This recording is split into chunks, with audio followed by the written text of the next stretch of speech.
So first of all, I'd like to preface this video by saying I'm a bit ill, so if I sound a bit weird, then that's why.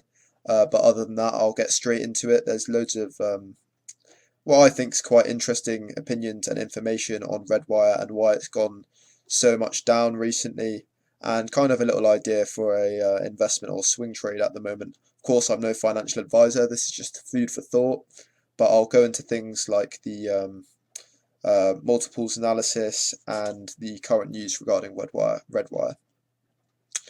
So getting straight into things, Redwire Space currently has a price to backlog of around 1.65 and a price to sales of around 15.59, and that's just for one quarter for the price to sales. So I've used the 1 quarter price to sales as a lot of the companies I'm going to compare it to, such as Momentus Space, are also new SPACs, so as such, only really there's good data for 1 quarter from what I can find. So the price to sales for 1 quarter from Redwire Space is 15.59 compared to Momentus Space, which is perhaps one of the most similar companies I could find, which had a price to sales for 1 quarter of 2050. I don't know if this quarter is kind of really low compared to normal, but it only had very low amount of revenue in the hundreds of thousands of dollars. Comparing that to Rocket Lab USA, it has a 1101.9, although of course Redwire and Rocket Lab are quite different in their nature, in terms of Redwire being perhaps more of an infrastructure and kind of component company, although Rocket Lab does create things like reaction wheels, but I feel like Rocket Lab gets most of its value from launch services. But I've got a video on Rocket Lab more in depth, an overview, which I'll put in a card in the top right. In terms of price to backlog, 1.64 for Redwire, 6.88 for Momentus Space, and Rocket Lab has 24.64. Again, Momentus Space is perhaps more similar to Redwire, but even so, I think Redwire is clearly undervalued. I think it's without doubt, in terms of the revenue and the backlog, if there weren't other factors such as the legal issues I'll get into in the later in this video, it's without a doubt undervalued compared to similar companies using multiples analysis.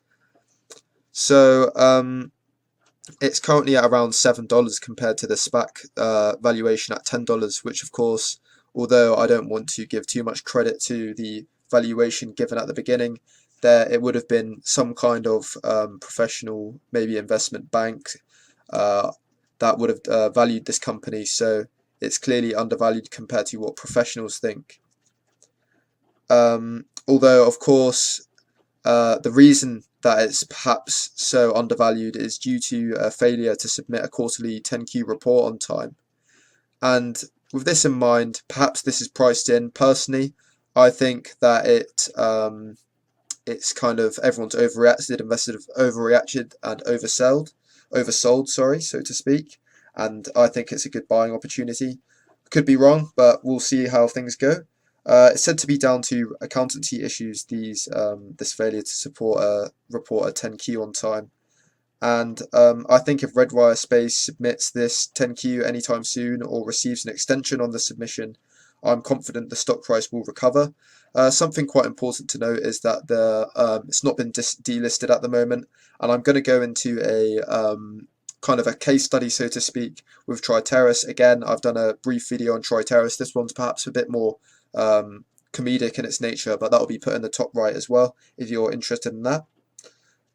So yeah, I form the assumption that Redwire is undervalued based on comparable situations which have occurred. So Redwire is newly public from a SPAC, so I think it would be reasonable if there was an extension given and a bit of leeway for Redwire to handle their situation. So the Triterras case study, I'll get into that now. They've been granted 2 extensions on an annual report by the Nasdaq, and an annual report could be argued to be, arguably more important than a 10Q. However, regardless, they were given a second extension to the 1st of December to release their annual report, which covered the fiscal year ending 28th of February 2021, and this gave them just over 8 months in total to resolve the issue. They didn't meet this, if anyone was wondering, but I think 8 months is something that Redwire could really sort everything out in 8 months, I think, especially considering they're aggressively hiring, including large financial positions in their firm.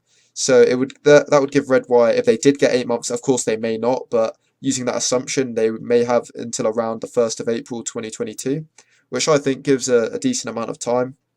And as I said, I just think that the reaction of the market is as an overreaction, and I think given the fact that I would tend to believe that they will get an extension, I think Redwire perhaps a good buying opportunity or a little swing trade opportunity.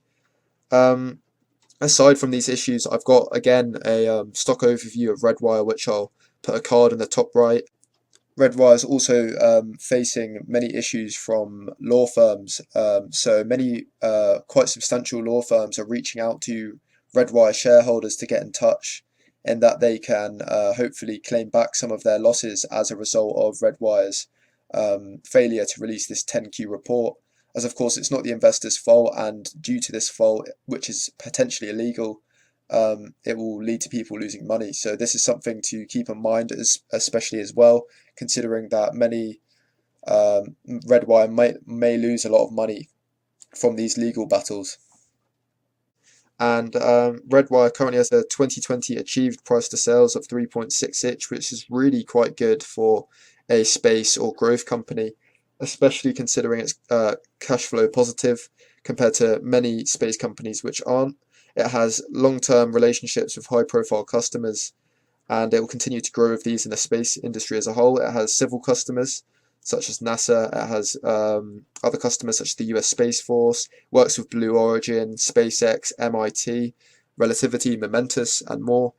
Perhaps something that I won't go into too much detail with now is though that's involved with Orbital Reef with Blue Origin and Sierra Space, which is so to speak a next generation international space station that they're trying to make in the next perhaps decade. I can't remember the exact time frame, but it's in the quite.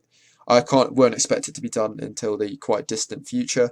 It could use Redwire's rollout solar arrays, so to speak, and perhaps made in space manufacturing, which could be really interesting to produce perhaps rocket parts in space and maybe perhaps produce things in manufacturing in space with the zero gravity that isn't possible on Earth. So I just think, given the circumstances, it could perhaps be a really good opportunity to get involved with Redwire. Of course, you really should do your own due diligence, and I'm no financial advisor, so please make sure that you really do more research. But yeah, I think that's just my take on it, just a quick little video. So thanks for watching, and leave a like if you found this video useful.